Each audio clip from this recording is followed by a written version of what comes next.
জঙ্গলের একটি বড় গাছে বাসা বানিয়ে টুনি আর টুনা খুব সুখে বাস করত। তাদের দুটি বাচ্চা ছিল।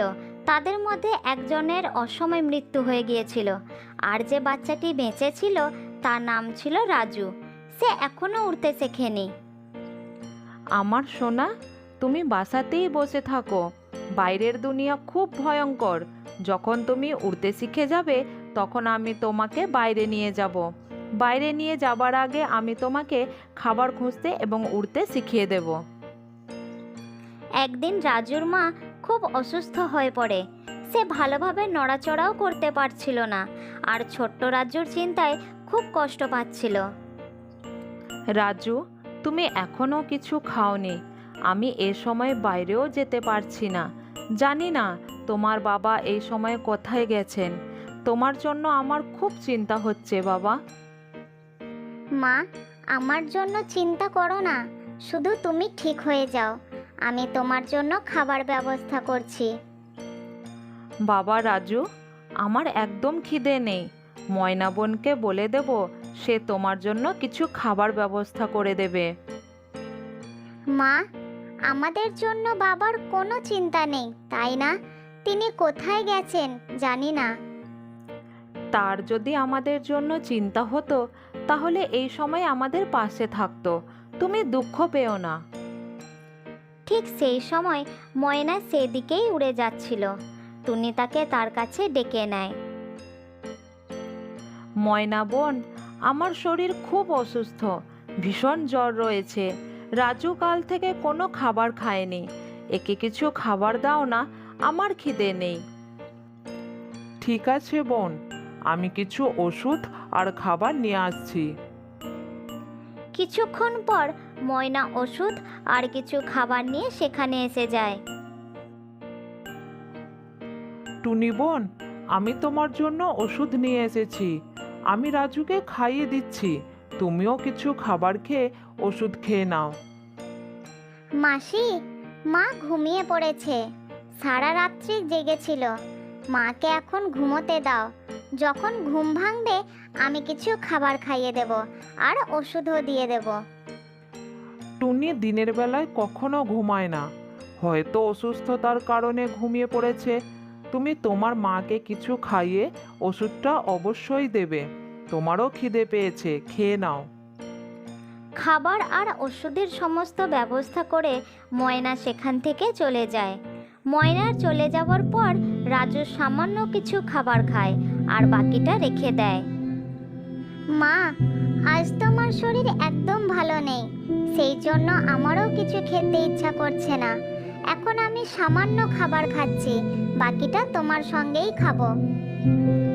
রাজু ভালোভাবে তার মাকে দেখে। সে দেখে তার মায়ের শরীর একটুও নড়ছে না। সে খুব চিন্তায় পড়ে যায়। রাজু তার মাকে জাগানোর চেষ্টা করে। টুনি একবার মাথাটা উপরে তোলে, কিন্তু ভালোভাবে কিছুই বলতে পারে না। আমার সোনা, তুমি খাবার? হ্যাঁ মা, আমি খেয়ে নিয়েছি। তুমিও ওঠো, তোমাকেও খাইয়ে দিচ্ছি। ওঠো মা, তোমাকে ওষুধ খেতে হবে। রাজু, এখন আমি বলতে পারছি না। তুমি নিজের খেয়াল। এখন আমি। মা, এরকম কেন বলছো? তোমার কিচ্ছু হবে না মা। খাবার খেয়ে ওষুধটা খেয়ে নাও।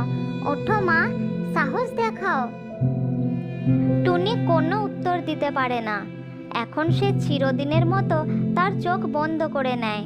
রাজু সব বুঝতে পারে যে তার মা আর এই দুনিয়াতে নেই। সে সত্যি সত্যি অনাথ হয়ে গেছে। সে তার মাকে জড়িয়ে ধরে কাঁদতে থাকে। সেই সময় ময়না সেখানে এসে যায় আর রাজুকে বুঝিয়ে সুঝিয়ে শান্ত করার চেষ্টা করতে থাকে। আমার মা আর নেই, তাই আমার আর কিছুই নেই। আমার সমস্ত স্বপ্ন ভেঙে চুরমার হয়ে গেল। এখন আমি কাকে মা বলে ডাকবো? এখন থেকে কে আমাকে খাওয়াবে? কে আমাকে দেখাশোনা করবে? মা, তোমাকে ছাড়া আমি কিভাবে বাঁচবো মা? রাজু মন খারাপ করে বসেছিল। সন্ধ্যার সময় রাজুর বাবা সেখানে আসে। সে সামান্য একটু শোক প্রকাশ করে আর আরামে বাসার মধ্যে বসে থাকে। পরের দিন রাজুর বাবা একটি নতুন পাখিকে স্ত্রী বানিয়ে বাসায় নিয়ে আসে। এটা দেখে রাজু আশ্চর্য হয়ে যায়।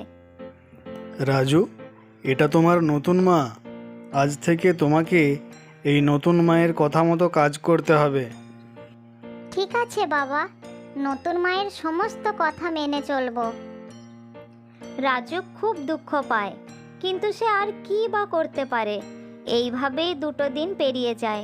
তার নতুন মা তাকে বিভিন্নভাবে কথা শোনাতে শুরু করে। সে রাজুর একেবারেই খেয়াল রাখতো না। সে রাজুকে বাইরে যাওয়ার জন্য বলতো, কিন্তু রাজু বাইরে যেতে ভয় পেত। একদিন সৎ মা রাজুর ওপর ভীষণ রাগ দেখাতে শুরু করে। যখনই দেখি শুধু বাসার মধ্যে পড়ে থাকিস, যা বাইরের দুনিয়ায় গিয়ে দেখ, উড়তে শিখে নে। যা এখান থেকে। যতক্ষণ না পর্যন্ত উড়তে শিখছিস ততক্ষণ পর্যন্ত আমাকে তোর মুখ দেখাবি না। বেচারা রাজু বাসার বাইরে চলে যায়। সে তখনও ভালোভাবে উঠতে পারতো না। রাজু একটু ওড়ার চেষ্টা করে, কিন্তু সে সোজা নিচে গিয়ে পড়ে।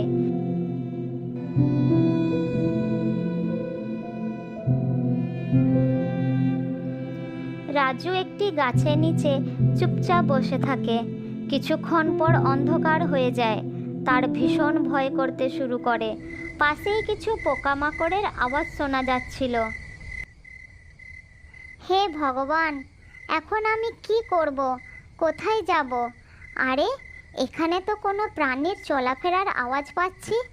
আরে বাপরে, এটা তো সাপ আসছে! বাঁচাও, বাঁচাও! একটি বিষাক্ত সাপ তার কাছে আসছিল। ঠিক সেই সময় একটি বড় পেঁচা তাদের মাঝখানে এসে বসে পড়ে। আরে এই সাপ, এই ছোট্ট বাচ্চাটিকে তুই খেতে চাইছিস? তুই নিজেকে কি ভেবেছিস? আমি থাকতে এটা হতে দেব না। আরে পেঁচা ভাই, তোমার সঙ্গে আমার কোনো শত্রুতা নেই। আমাকে আমার খাবার খেতে দাও, তাহলে খুব উপকার হবে। আমি তোর কোনো উপকার করতে পারবো না। চুপচাপ এখান থেকে চলে যা। এই বাচ্চাটিকে তুই খাবার চেষ্টা করবি না, তা না হলে আমি তোর অবস্থা খুব খারাপ করে দেব। সাপ যখনই একটু এগিয়ে আসে, তখন পেঁচা তার ঠোঁট দিয়ে 3-4 বার তাকে আঘাত করে। তখন সাপ ভয় পেয়ে সেখান থেকে পালিয়ে যায়। পেঁচার ঠক্কর খেয়ে সে কিছু দেখতে পায় না, কিন্তু পেঁচা রাত্রিবেলা সব কিছুই ভালোভাবে দেখতে পাচ্ছিল। আচ্ছা, তুমি এত রাত্রে বাসার বাইরে কি করছো? যাও, নিজের বাসায় ফিরে যাও। এখানে অনেক ভয় রয়েছে। কাকা, মা বলেছে যতক্ষণ না পর্যন্ত উড়তে শিখছি ততক্ষণ পর্যন্ত বাসায় যেন না ফিরে যায়। এটা আবার কেমন মা যে তার বাচ্চাকে রাত্রিবেলা বাসা থেকে বের করে দেয়? চলো আমার সঙ্গে আমার বাসায়, খাবার পাবে আর আরামে ঘুমোতেও পারবে। আমরা পেঁচা রাত্রিবেলা জেগে থাকি। চলো আমার সঙ্গে। রাজু উড়তে পারতো না, তাই পেঁচা রাজুকে নিজের মুখে করে তার বাসায় নিয়ে যায় আর খাবার খাইয়ে ঘুম পাড়িয়ে দেয়। সকালে অনেক দেরিতে রাজুর ঘুম ভাঙে। তখন তার সামনে খাবার তৈরি ছিল। খেয়ে নাও রাজু, সূর্য মাথার ওপর চলে এসেছে। তুমি চিন্তা করো না, কিছুদিন আমার সঙ্গে থাকো, তারপর তুমি উড়তে শিখে যাবে। আমি তো দিনের বেলা ভালো দেখতে পাই না, রাত্রিবেলা ভালো দেখতে পাই, তাই আমি রাত্রেই উড়ে বেড়াই। তোমাকে দিনের বেলা ময়না মাসি উড়তে শিখিয়ে দেবে। এদিকে রাজুর সৎমা তার বাবাকে অন্য কাহিনী শোনায়। সব কিছু শুনে রাজুর বাবা ভাবে যে তার নিজের ইচ্ছায় বাসা ছেড়ে চলে গেছে। রাজু উড়তে শিখে গেলে এই বাসায় থেকে কি করবে? কোথাও নিজের জন্য হয়তো বাসা বানিয়ে নেবে।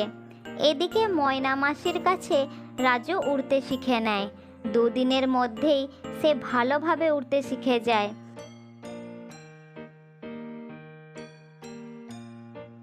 ময়না মাসির কথা মতো সে নিজের জন্য একটি সুন্দর বাসা বানায় আর সেখানে অনেক খাবার সঞ্চয় করে রাখে। একদিন ভীষণ ঝড় বৃষ্টি শুরু হয় আর রাজুর বাবার বাসা পুরোপুরি নষ্ট হয়ে ভেঙে পড়ে। রাজুর বাবা আর সৎমা একেবারেই বেঘর হয়ে যায়। তারা গাছের ডালে বসে চিন্তায় পড়ে যায়। রাজুর বাবা অসুস্থ ছিল আর তার সৎমা বাসা বানাতে পারতো না। আকাশে মেঘ আরও ঘনীভূত হয়ে আসে। তারা ভবিষ্যতের জন্য চিন্তা করতে থাকে। জানি না আমার রাজু কোথায় চলে গেছে। সে যদি আজ আমার কাছে থাকতো তাহলে খুব উপকার হতো। খুব ভালো ছিল আমার রাজু। যাও, যেখান থেকে পারো তাকে খুঁজে নিয়ে এসো। তার সাহায্যের আজ আমাদের খুব দরকার। তাদের মধ্যে কথাবার্তা চলছিল। ঠিক সেই সময় রাজু সেখানে এসে যায়। বাবা, আমাকে খুঁজতে যাবার কোনো দরকার নেই। আমি এসে গেছি। তোমাদের দুজনকে নিয়ে যাব। চলো, আমার বাসা তোমাদের জন্য অপেক্ষা করছে। রাজুর বাবা আর সৎমা তাদের খারাপ ব্যবহারের জন্য খুব লজ্জা পায়। তারপর তারা রাজুর সঙ্গে চলে যায়। নতুন বাসায় এসে তাদের খুব ভালো লাগে। বাবা রাজু, আমাকে ক্ষমা করে দাও। আমি তোমার মতো হীরের কোনো দাম দিইনি। আমি তোমার সঙ্গে ভালো ব্যবহার করিনি, কিন্তু তুমি আমাদের এই বিপদ থেকে আজ উদ্ধার করলে। মা, পুরনো কথা ভুলে যাও আর এখানে বাবাকে নিয়ে আমার সঙ্গে আরামে জীবন কাটাও।